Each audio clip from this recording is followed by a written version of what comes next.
Olá, bom dia a todos. Eu quero vos saudar nesta oportunidade com a graça e com a paz do nosso Senhor Jesus Cristo. Antes de nós começarmos o conteúdo que nós vamos estudar nessa aula, eu vos convido a orar para que assim nós tenhamos toda a plenitude de Deus nesse sentido.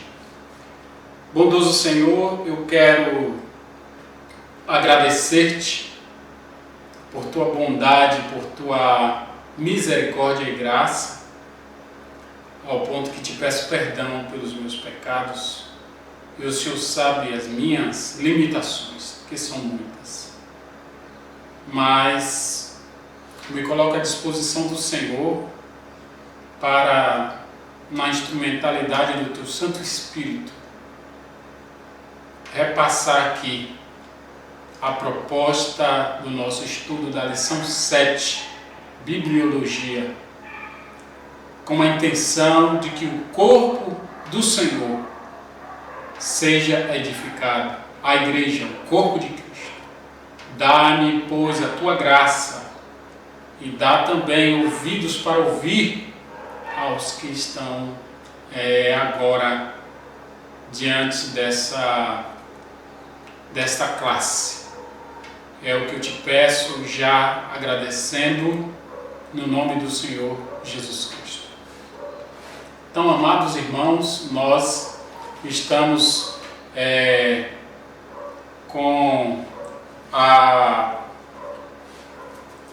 a incumbência nessa aula de estudar a lição 7. Nós estamos aí há algumas aulas estudando bibliologia, ou seja, como estudar a Bíblia, baseado no livro do MacArthur, John MacArthur.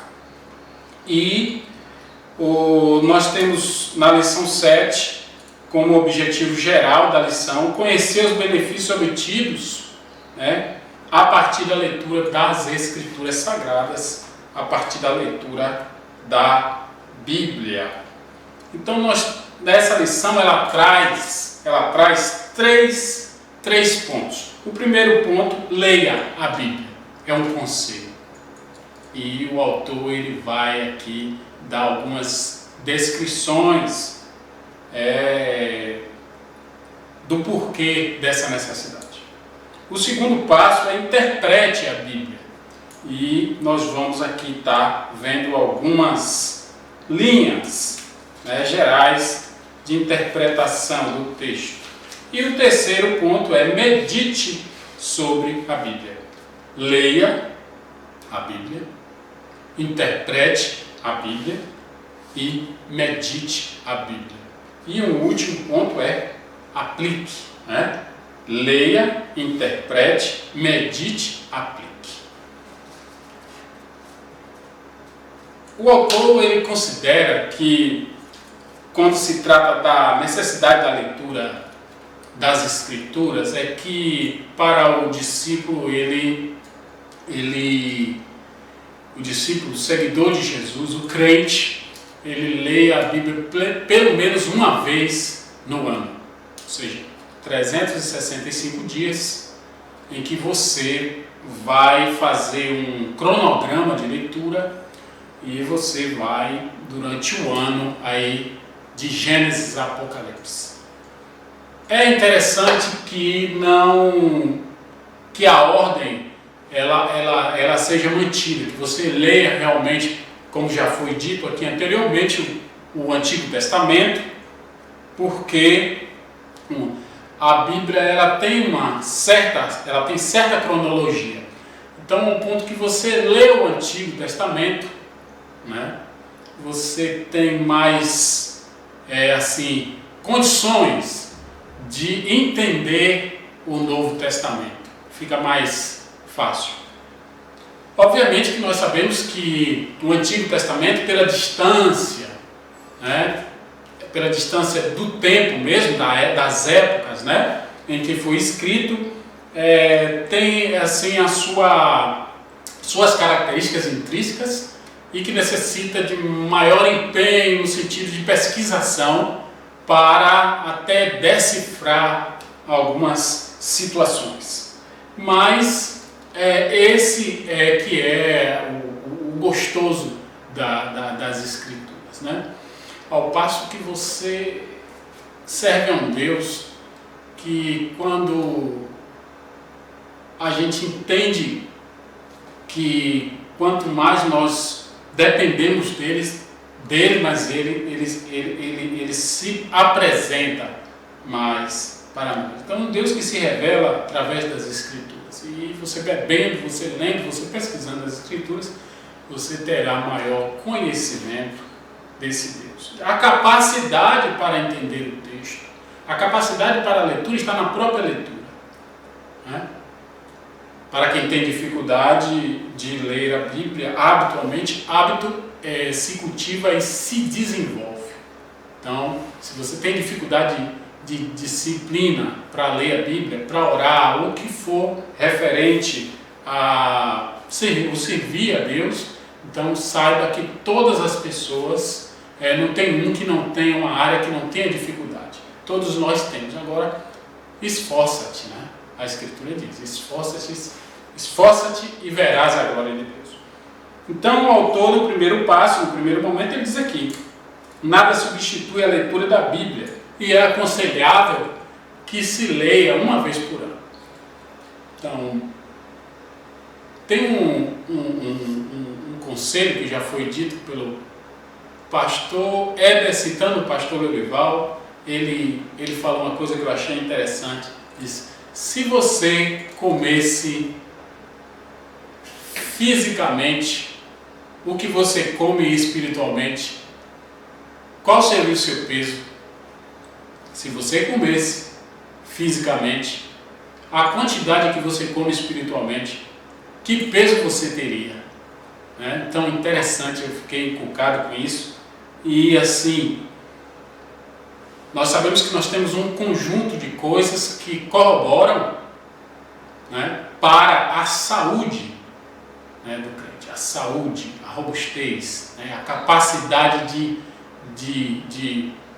ir além, de enfrentar as dificuldades e as demandas que a todo tempo vai chegando nas nossas vidas e em vidas que estão à nossa volta, porque ninguém é uma ilha, né? Nós estamos, temos um convívio social, vivemos o corpo, né? Vivemos uma sociedade.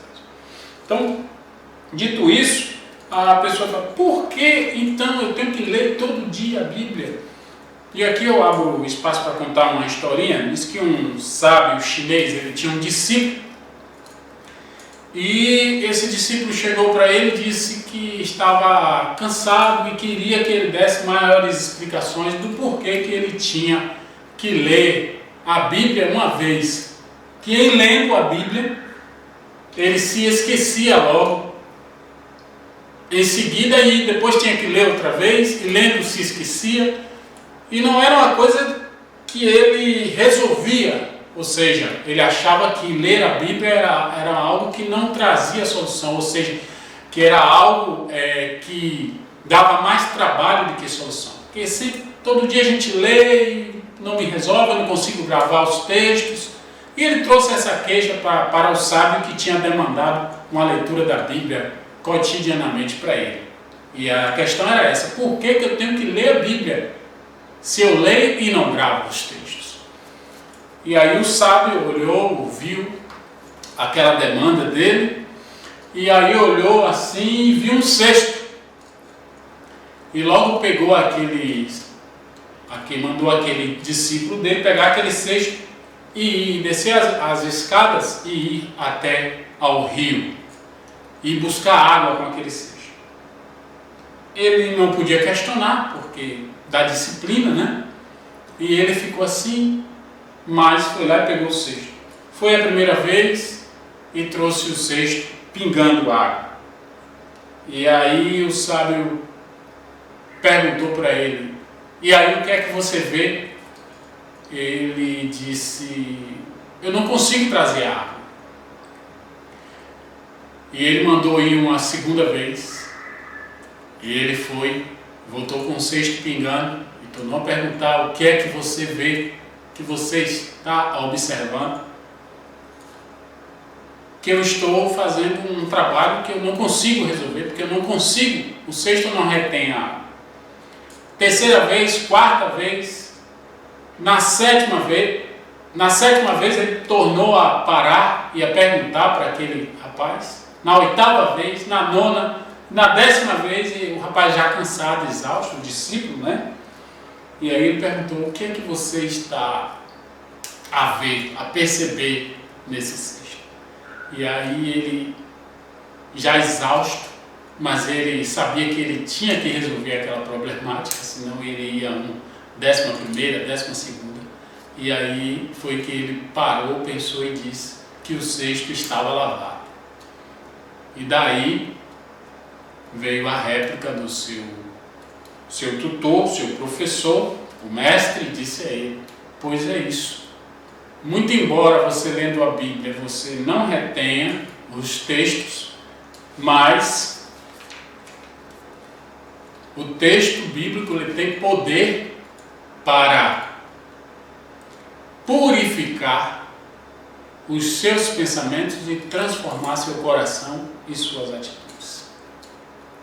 E aí foi que ele foi entender, então, por que ele tem e que nós temos essa necessidade de ler a Bíblia. Até aquele momento ele não sabia, então a partir daquele momento ele teve ali uma ação prática e explicando, né, de fato qual é a ação da Bíblia no homem, a limpeza, a purificação, que a palavra de Deus ela tem poder para exercer. Então esse é o primeiro ponto. Assim, o autor, ele também, depois da leitura da Bíblia, já lê agora, ele entende que nós precisamos também interpretar. E aqui já começa a afunilar um pouco, porque a Bíblia nós sabemos que ela foi escrita num idioma asiático, né? Que é o aramaico e o hebraico. Depois foi traduzido para o grego, né? A Septuaginta, né? E não só o idioma ele tem a sua particularidade, mas também num tempo distante, né? Num tempo distante. Então você tem palavras, você tem situações que demandam certo cuidado para se ler e buscar interpretar. Então não é um livro que se lê como lê uma literatura atual, né? Nós temos que ter esse cuidado de saber que a Bíblia ela foi escrita num tempo e espaço que ela necessita, né? Num tempo e espaço específico que necessita de uma contextualização, né? É um livro para quem quer trabalhar pesquisação. É interessante você se ferramentar com auxílios, né? O dicionário, o Google, né? Porque tem vários materiais, né? Que você pode estar usando, o dicionário, né? De língua portuguesa, inclusive, que vai te auxiliar a você estar. E ele diz que você precisa interpretar agora tomando os devidos cuidados. E quais cuidados são eles? Ele cita Timóteo 4,13. 1 Timóteo 4,13, onde Paulo ele diz a Timóteo como fazer. Ele diz que deve interpretar, mas ele também diz como isso deve ser feito. E Paulo diz a Timóteo o seguinte, ele diz a Timóteo que ele deveria pregar. E Paulo, ele dá uma sistemática dessa pregação em 1 Timóteo 4,13, onde ele diz: até minha chegada, faça o seguinte, dedique-se à leitura pública da Bíblia. Primeiro passo, leitura pública da Bíblia. Segundo passo, leitura pública da Bíblia. Segundo passo, exortação. E ao ensino.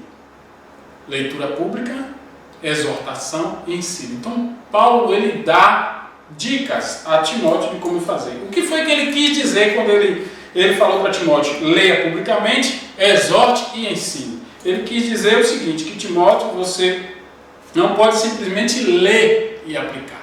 Então você não pode só ler a Bíblia e aplicar. Você deve ler, explicar e depois aplicar. Então, agora, em se tratando do próprio leitor, isso aí é uma pessoa ensinando a outra a fazer. Agora, qual é o exemplo que nós podemos tirar desse exemplo de Paulo? Que nós podemos tirar aqui e achar que serve para nós? Então, que existem passos a ser percorrido nessa leitura. Não é só pegar o texto e ler. Tem pessoas que oram antes de ler a Bíblia. Antes, durante e depois estão orando, estão em espírito buscando a interpretação. A Bíblia, ela tem a vantagem, a Bíblia ela traz em si uma vantagem, que é um dos poucos, ou o único livro que você lê na companhia do autor, alguém já disse. E o cuidado que nós temos que ter é que toda a literatura, ela traz em si a alma de quem escreveu. Então, quando você lê uma literatura, você está bebendo da alma do escritor. Seja fantasia, seja conto, seja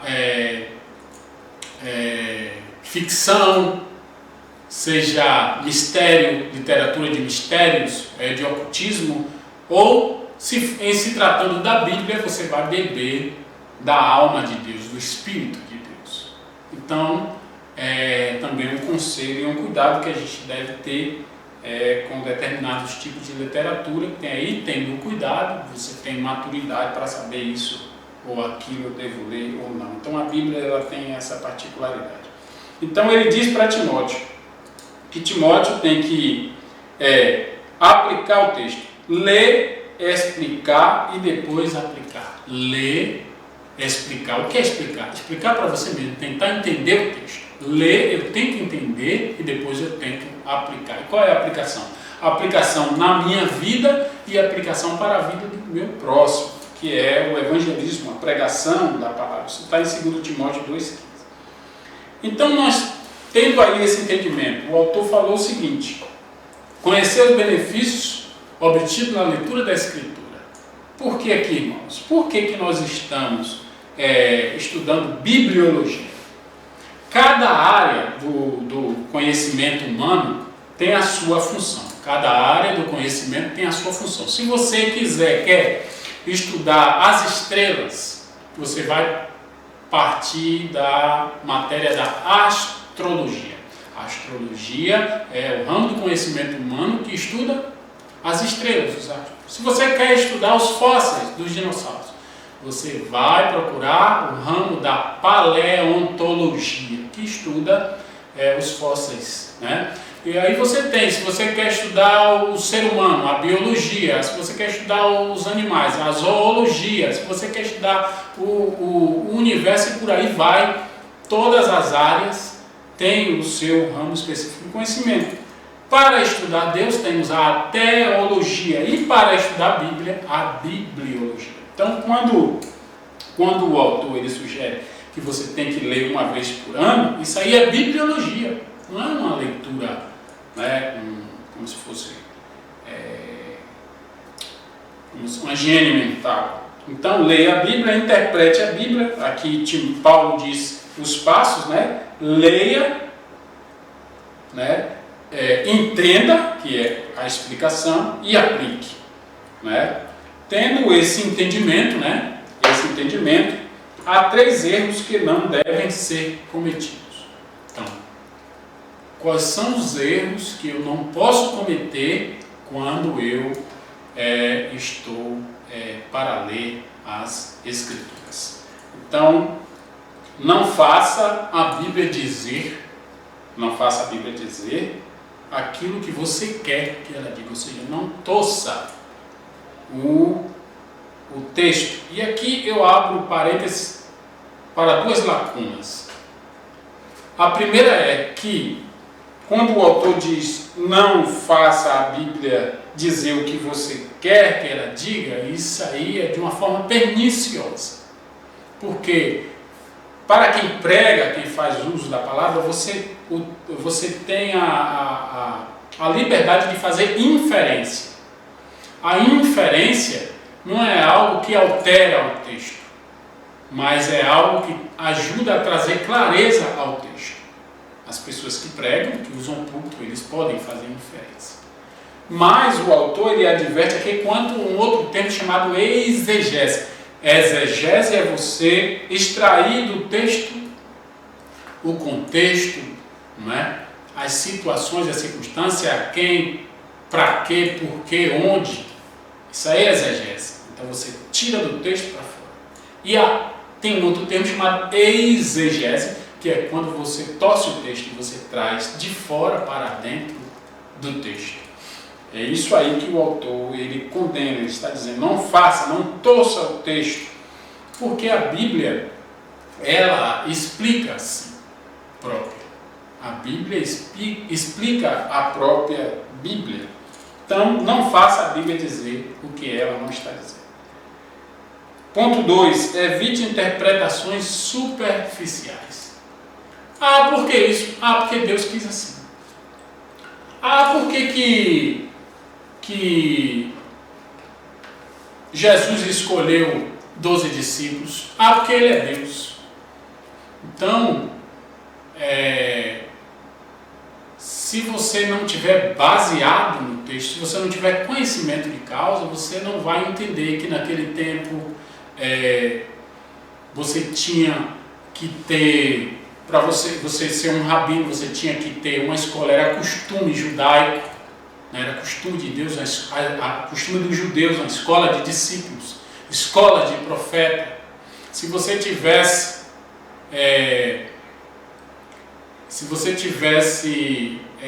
para realizar um culto, você precisava, tem estudos que dizem que você precisava ter a presença do homem, né? Ter a presença masculina, ter números.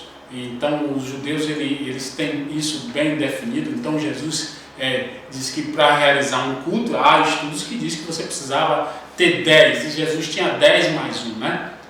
Quer dizer, mais 2, desconsiderando Judas, mas Jesus tinha 10 mais 1. Então você tinha que ter a presença masculina de 10 pessoas. Então não é à toa que Jesus está ali com um colegiado de 12 discípulos. E aí outros vão dizer, não, 12 é porque se refere às tribos, e enfim, 12 é porque é um número também da perfeição de Deus, é um número pelo qual Deus agiu, é um número que é cabalístico, enfim. Mas tudo que está na Bíblia ela tem um sentido de ser. E se você buscar, pesquisar, na sua pesquisa você vai achar variantes. É bom que sempre quando você der uma explicação, essa linha pensa assim, essa é teísta, essa é deísta, esse é pré-milenista, esse é amilenista, esse é milenista. Então, a teologia ela tem todas essas variantes. E não precisa ser teólogo para você ter acesso a essas informações, a esses modos de estudos. E esses estudos, essas matérias teológicas, a escatologia, a sistemática, a exegética, a homilética, não são escolas, não são ramos do conhecimento que já foram gerados de uma só vez. Está aqui, você tem a Bíblia, agora está aqui os ramos que estudam, os ramos de pesquisa, as ferramentas de pesquisa da Bíblia. Esses ramos de pesquisa, essas matérias, essas ferramentas, elas vão surgindo com o passar do tempo, de acordo com surgindo as demandas de enfrentamento, né, de pesquisa. Estudiosos foram se separando e se especializando e dando origem a essas matérias, né? Essas ferramentas, exegese, hermenêutica, homilética, sistemática. Essas são matérias que estão aí, elas vão surgindo de acordo com as demandas textuais, né? A crítica textual, crítica literária, enfim. Então evite interpretações superficiais. Não espiritualize. Então, aqui eu quero dizer, digo agora e vou dizer mais adiante, que a Bíblia ela tem pelo menos três formas de linguagem. Ela tem a forma literária, ela tem a forma alegórica e tem a forma figurativa. Figurativa, alegórica e literária. Então, se você pega um texto que é literal, você não pode interpretar ele como um texto figurativo. Se você pega um texto figurativo, você não pode interpretar ele, dando ele como alegórico. Porque aí tem coisas que são alegorias, que estão nas parábolas, que são figurativas, que estão nas parábolas, que são suposições, ou seja, são tipos da cultura que naquele momento estão a serviço de uma ilustração para chegar a uma definição do que se quer dizer. Então, se é literário, tem que ser literário. Se é figurativo, tem que ser figurativo. Se é alegórico, tem que ser alegórico. Então, se a coisa é espiritual, você vai dizer, não, isso aconteceu por manifestação de Deus, porque Deus também é espiritual, e aí você vai buscar argumentos para amparar essa tese. Então, a Bíblia ela é um livro, uma fonte de espiritualidade, mas ela tem a sua gênese nas ações cotidianas do povo de Deus. É o próprio Deus que vai mover para gerar essa escritura. Então, não espiritualize o livro ou toda a literatura, nem todos os textos são de natureza espiritual. E também não omita. Se aquele fato aconteceu, você não pode querer pormenorizar, não, mas isso aqui a gente não fala porque, porque disso, porque daquilo, porque Maria, ela foi casada com José e a gente não toca nesse assunto porque gera polêmica, a concepção vaginal de Maria, uns acreditam, outros não acreditam. Então, não omitir o que realmente é verdade bíblica. Se a Bíblia ela diz, Deus quis que estivesse aqui, está aqui. Então, não omitir, a Bíblia diz, o texto diz, ai daquele que acrescentar ou que tirar das Escrituras. Então, nesse passo, interprete a Bíblia, você vai fazer a leitura, você vai buscar o entendimento, que é a explicação, e você vai fazer a aplicação. Não torça o texto, evite interpretações superficiais, não espiritualize, também não omita, não tire do texto o que o texto quer dizer. E também não faça o texto dizer aquilo que ele não está dizendo. Então, para a melhor interpretação do texto, é preciso vencer algumas lacunas. Veja que ao passo que nós vamos avançando, vai sendo exigido de mim e de você um esforçozinho maior, É assim mesmo. Então, agora, o autor ele sugere que algumas lacunas sejam vencidas. E eu disse que a Bíblia, você começando a ler ela no Antigo Testamento, você tem aí um tempo e espaço diferente geograficamente, porque o mundo sofreu um dilúvio, então você tem consequências aí que a arqueologia e a geografia não conseguem dar conta. O Eufrates de hoje é o Eufrates diante do dilúvio, o Monte Ararat, onde a arca parou, de hoje é o mesmo Monte Ararat, do pós-dilúvio, onde a terra ela sofreu mudança. Então, quem olha para esse mundo hoje tem que ver que ele já passou por um dilúvio, já foi destruído uma vez. Então, quais são essas lacunas? A Bíblia ela começa a ser escrita ali por volta, as ações, desde o Gênesis até a monarquia e depois o Novo Testamento. E nós temos aí a diferença linguística. Qual é a diferença linguística, me perdoe?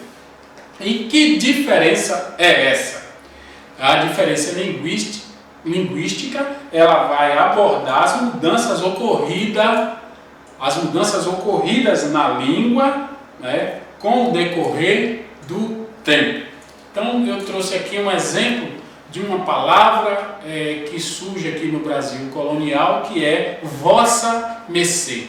Vossa mercê, era assim, vossa mercê era o seu merecimento. Então você fez um trabalho ou algo, fez uma tarefa, então o seu merecimento, o seu salário, a sua paga. Então, vossa mercê. Essa vossa mercê, ela vai evoluir para vós mercê, que já é uma contração, né? Para facilitar a escrita, ganhar tempo, né? Então, de vossa mercê, ela vai passar para vós mercê, posteriormente vai passar para você, depois vai passar para você e atualmente já está em você. E tem um filósofo que diz que no futuro vai ser assim, ó, né? Que não vai ter nem VC mais. Então vejamos a diferença linguística. Na Bíblia você vai achar muitos tipos de formas, né? Mesóclise, por exemplo, abrir, bater, abrir-se-lhe-á, abrir-se-vos-á. Então, mesóclise é um tipo que hoje você não vê mais, você não consegue mais achar assim com facilidade na literatura, até porque hoje os textos são cada vez mais, cada vez menos, né? As pessoas estão perdendo o hábito da leitura devido às demandas digitais que vão se superando, né? Se bypassando, e você tem que dar conta, então não sobra tempo. Mas nós precisamos ainda nos atualizar no quesito da linguística e para dar conta do texto, fazer a exegese correta ou fazer a contextualização correta. Você vai ter que entender, seja mesóclise, seja o que for, e você vai ter que transliterar, você vai ter que atualizar para poder entender o texto concisamente. Então a diferença linguística, ela trata disso, que são as mudanças ocorridas com a língua através dos tempos. E essa diferença ela não só ocorre só por causa do passar do tempo. Se você pegar um texto de Isaías, ele tem uma característica. Isaías foi um profeta palaciano, um aristocrata, né? Viveu dentro de um palácio, então era um homem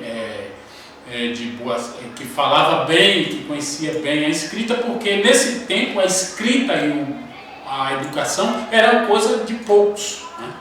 Era um conhecimento que estava nas mãos de poucos. Então veja se quando Israel ele ficava vassalo de alguém e daí ele desobedecia e ele sofria o exílio, quem eram as pessoas que eram transportadas? Os escribas faziam parte desse grupo, dessa elite. Então quem conhecia as artes, quem conheciam a leitura, quem conhecia a leitura, quem conheciam as artes, então essas pessoas elas eram uma minoria e portanto elas tinham um grande valor para a sociedade. Então a linguística ela tem essa característica. Então um texto de Isaías, da fala de Isaías, não vai ser igual a um texto de Amós. Quem era Amós? Amós era um homem do campo, um fazendeiro. Então veja, se você pegar o texto, você vai ver a tratativa com que Isaías fala, a forma do texto, a forma do texto de Amós, eu acho que é Amós, se não me engano, que era um boieiro, um fazendeiro. Então na linguagem você percebe que ele usa um tipo assim do homem do campo, do homem da fazenda, para poder dar luz à mensagem. E aí essas distinções, esse entendimento vai dar a você maior capacidade, maior subsídio para entender num tempo histórico, ou se o profeta era um profeta palaciano, se era um homem do campo, se era um homem da periferia, como foi Jeremias e até Jesus e os apóstolos, eram homens do subúrbio, da periferia, né? Então tudo isso vai influenciar tanto na literatura, né, na linguística, e como vai deixar você já com os olhos abertos para, com esse entendimento para o texto. Tem gente que diz assim, não gosto de ler Ezequiel, é um texto difícil, mas se você vai ver a vida desse profeta, se você vai buscar o lugar de onde esse profeta veio, onde ele está, que situação que está acontecendo, todas esses pormenores vai jogar luz no texto e vai facilitar a sua compreensão. Então, diferença linguística, ela vai tratar das mudanças ocorridas. Então, isso é uma das lacunas, presta atenção, são lacunas que o autor ele trouxe aqui. A diferença cultural, outra coisa também assim, muito assim, importante, que refere-se aos costumes de uma sociedade. Nós estamos falando aqui de uma sociedade que, quando você vai ler os patriarcas, sociedade patriarcal, sociedade nômade, sociedade das tendas, sociedade que muda constantemente de local, vive em função do meio ambiente, se o meio ambiente está favorável, se tem água, são homens de gados, criação de gados menores, né? Eles habitam em tenda, como se alimentam, como vestem, porque migram, porque da escassez de recursos, acampa, desacampa, acampa, desacampa. Então esse é o período patriarcal, o período tribal, já é um outro período monárquico. Então em cada período desse você vai ter costumes que você vai olhar hoje na nossa sociedade, são costumes que já estão assim obsoletos, que não se praticam mais até entre os judeus. Eu já falei aqui em outro momento sobre a tradição judaica. A tradição judaica é os costumes, né? Entre os quais podemos citar vestimenta, a culinária, manifestações religiosas, tudo são as diferenças culturais. Tradições, podemos observar o caso do banho, o banho ritual de Batsheva, é uma coisa que é cultural. Então, o que foi que aconteceu ali? As pessoas pegam um texto e leem um texto bonito. Não aconteceu no ano em que os reis saem à guerra, Davi ficou em casa. E aí toda a carga cai sobre Batsheva. Batsheva é a culpada. Por que aquela mulher está ali? Tem gente até que diz que a mulher ela se insinuou para o Davi. E é equivocado. Então, se você vai observar, o rei está no palácio dele. A cidade, gente, a cidade é como se fosse um condomínio pequeno. O que se refere à cidade não é uma cidade como se vê hoje. É um local pequenininho onde ali aquela elite, ela povoava aquele lugar pequeno ali, chamada Cidade de Davi. E ela estava nos dias da sua menstruação. E quando essa menstruação ela se vai, existe um banho ritual e esse banho tem que ser fora. Isso aqui é cultural. Está na cultura e tinha que ser feito. Esse banho ritual que era um banho de purificação e ela tinha que passar por esse ritual. E aí coincidiu que juntou uma coisa, que foi o banho ritual dela, na sua inocência, não estava fazendo nada errado, o banho era fora, mas Davi ficou em casa, enfim, e aí, né, por ironia do destino, os dois, ele contemplou a nudez dela. Mas ali, o banho de Batsheva é bem um tipo assim cultural, que se você não for observar o porquê, por que essa mulher está aí? Por que Davi está aí? Por que ela estava tomando um banho do lado de fora? E aí, se você passar por cima, você perde essa nobreza de detalhe, essa riqueza que o texto ele traz a despeito de ser uma situação que todos nós sabemos que as consequências não foram as melhores. Mas enfim. Então, diferença linguística. Primeira lacuna, diferença cultural e as questões geográficas. Então, eu ia trazer um mapa, esqueci uma mapinha que eu uso, né, para explicar Israel, Reino do Norte, Reino do Sul. Então, Israel tem uma topografia interessante que o texto diz aí, tu Israel, salta entre as nações. Quando Deus ele escolhe aquele local para Israel viver, é um local que quem já foi lá, irmão, diz que ali só mesmo Deus para sustentar pessoas naquele lugar ali. Só Deus. Então o que é que acontece? É desértico, a paisagem é pedregosa, né? Se você ficar de costas para o Egito, né? Ao norte você vai ter a Síria, a leste você tem o Mediterrâneo, e a oeste você tem cadeias de montanha, onde é o Irã, né? Vizinho ali. Então, é bom ter conhecimento, porque quando você lê o texto, e Jesus voltou para a Galileia. Sim, para o sul, para o norte, para o Mediterrâneo, para o leste. E Jesus saiu da Galileia e foi para a Judéia. Para o sul, para o norte. Onde ficava a Judéia? No sul. Onde ficava a Galileia? No norte. Então tudo isso vai trazer clareza, porque no norte são outros os costumes. No norte estão os samaritanos, no sul estão os judeus, a leste você tem o mar, né? Então, a norte, sul, leste, oeste, a oeste você tem o mar, a leste você tem as cadeias de montanha. Então, aí você vai perceber quando Jesus foi para o norte e pregava na beira do mar. Que mar é esse? Onde fica esse mar? No sul, no leste? É Israel Central, é o Mar Morto, é o Grande Mar, né?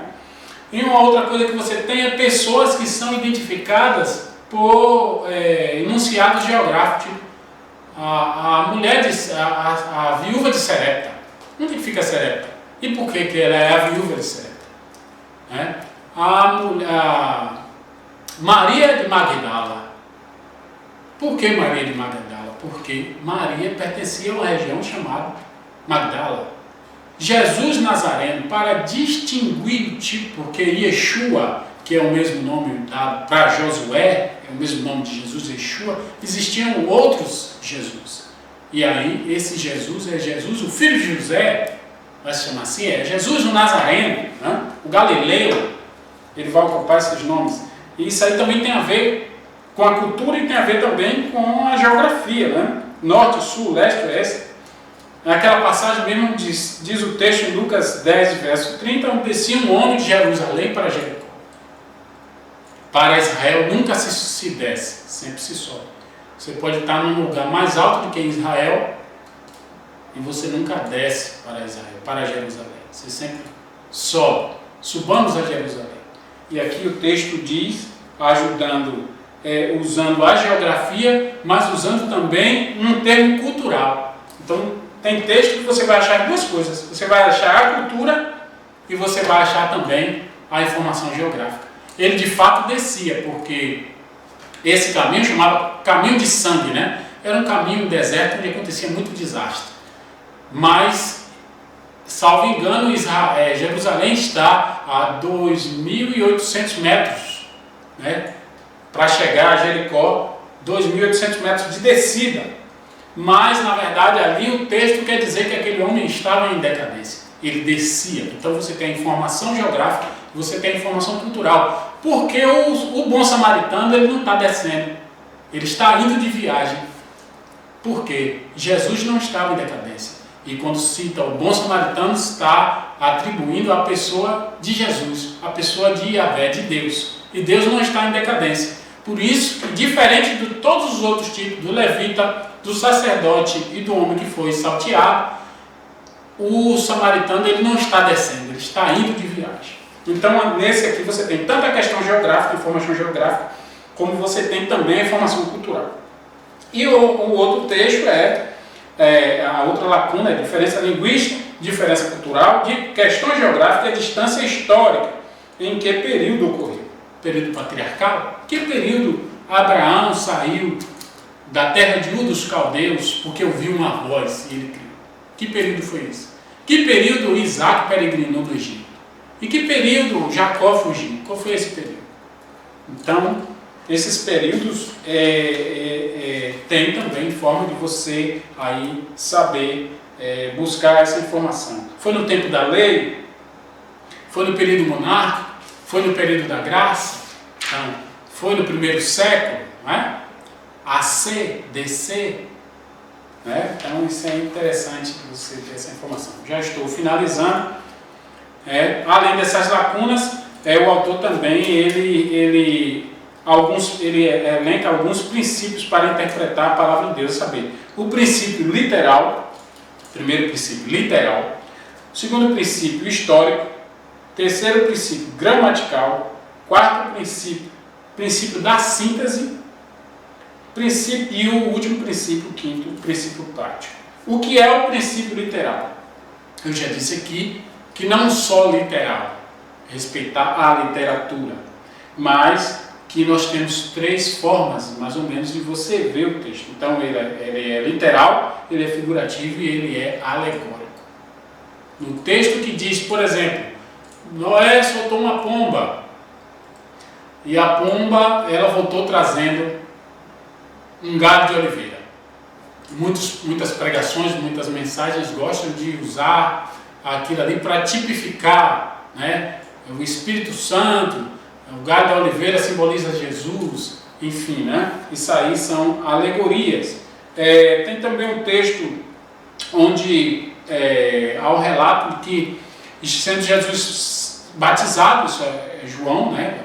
João, sendo Jesus batizado, saiu logo da água e o Espírito Santo de Deus desceu sobre ele na forma de uma pomba. O Espírito Santo não é pomba, ali é uma alegoria, né? É uma alegoria que está ali tipificando o Espírito Santo.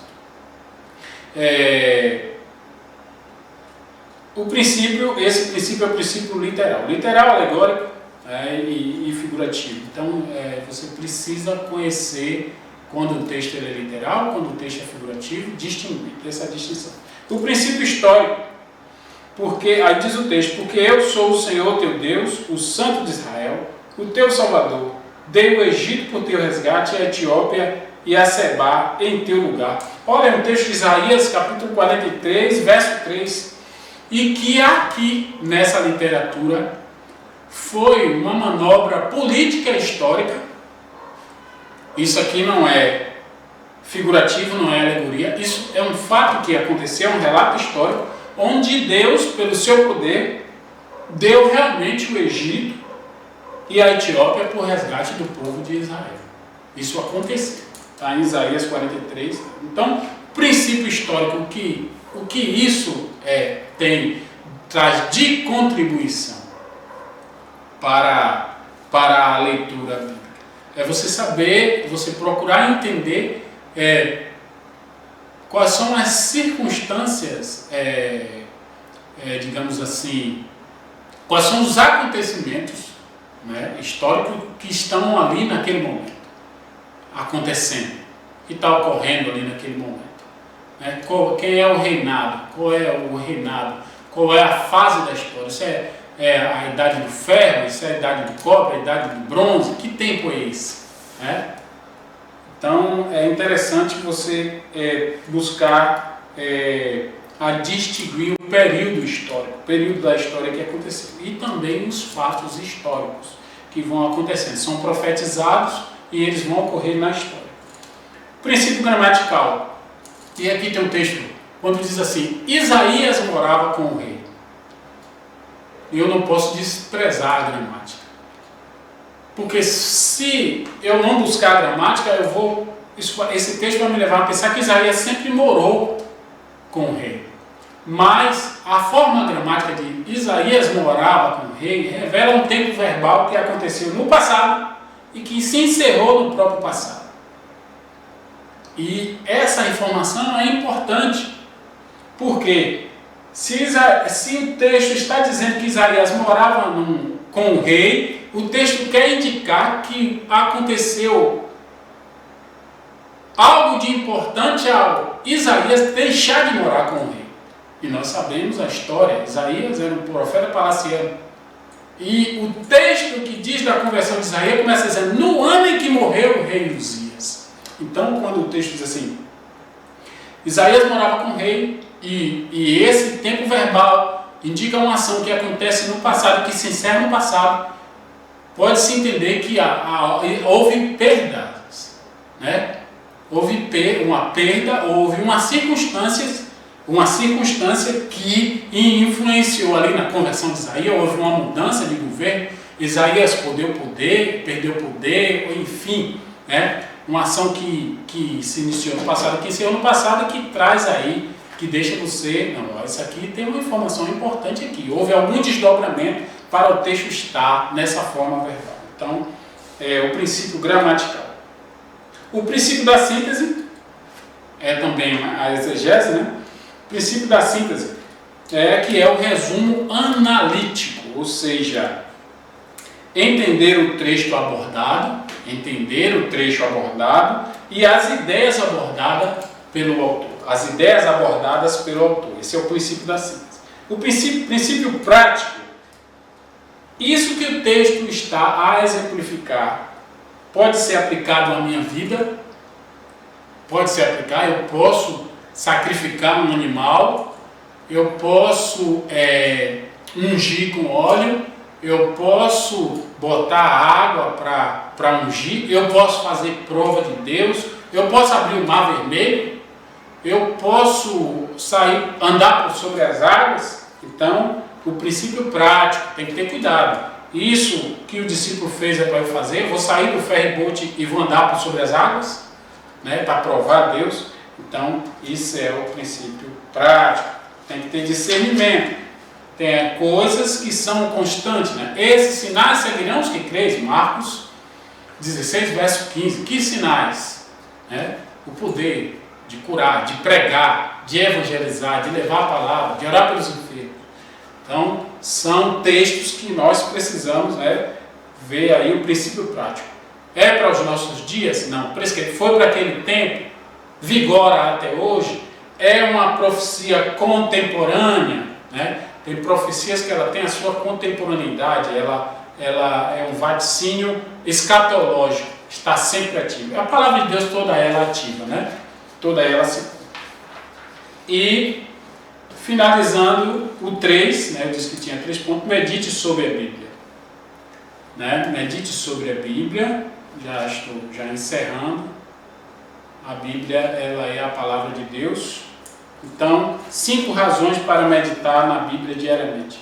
Prepara você para responder sobre a sua fé. 1 Pedro 3,15. Prepara você e capacita para responder sobre a sua fé. Você acredita que teve a arca e botou os animais tudo dentro, e você pode explicar isso até do ponto de vista científico, se você tiver base. 2. Possibilita meditar na palavra em todo o tempo, ou seja, o seu pensamento ele vai ser condicionado a uma purificação, a uma leveza da palavra de Deus, ela está sempre circulando nos seus neurônios.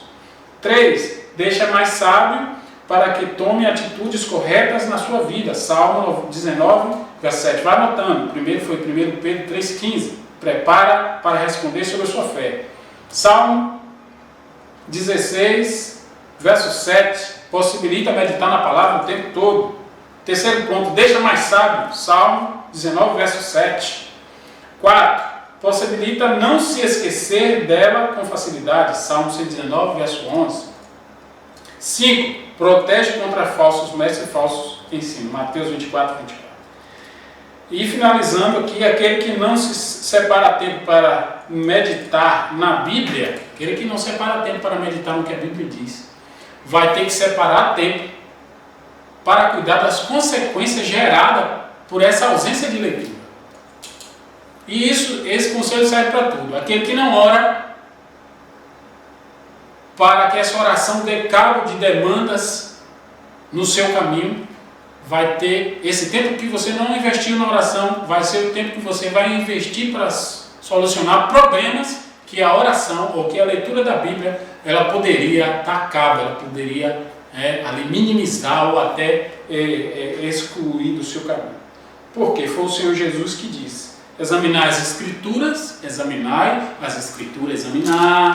e voltar a pesquisar, pega a internet, dá um Google aí e tal, pesquisa, vem para aqui, tira a dúvida com o pastor, com o professor, com a diretora da escola bíblica.